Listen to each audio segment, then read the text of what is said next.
As we take a live look as well at Kyiv at night right now, Russia and Ukraine are in the middle of the first peace talks after Russian forces began invading the country late last week.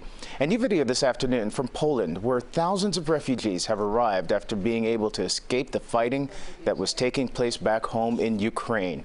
It's not clear what will come from those peace talks, but this morning the Biden administration announced even more sanctions against Russia. CBS 4's Skyler Henry is live in Washington, D.C. with the very latest on all of this. Skyler.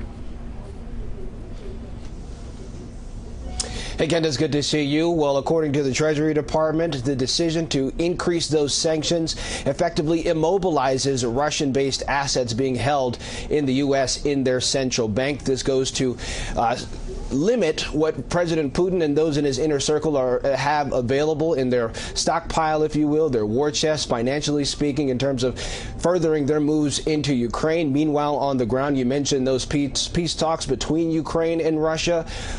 So waits to be seen what comes from that. We should also mention that the ground fight continues.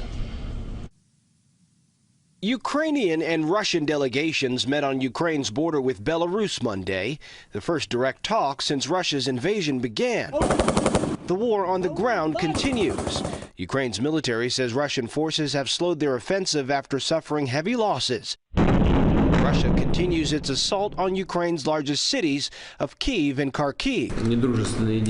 And Russian President Vladimir Putin raised alarms when he put Russia's nuclear weapons on high alert. I hope this is nothing more than saber-rattling, but we should be very concerned and very vigilant about deterring Putin from further acting against the West.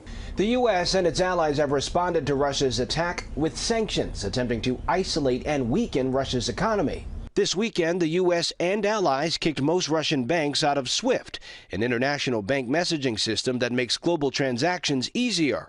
That prompted some panic as Russians lined up to withdraw cash.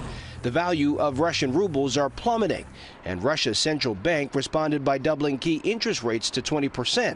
This morning, the Treasury Department announced new sanctions targeting Russia's central bank.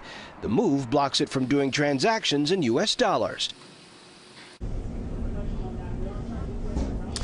Now, the ruble's value has dropped to about 30%, making it less than 1 U.S. cent. We've learned that Russia has been selling off foreign currency in an attempt to keep the ruble's value higher, but that will almost be impossible to try to do, as the central bank is essentially frozen in terms of U.S. assets here. Candace? And the Russian stock market closed for today. Skyler, good to see you. Thank you.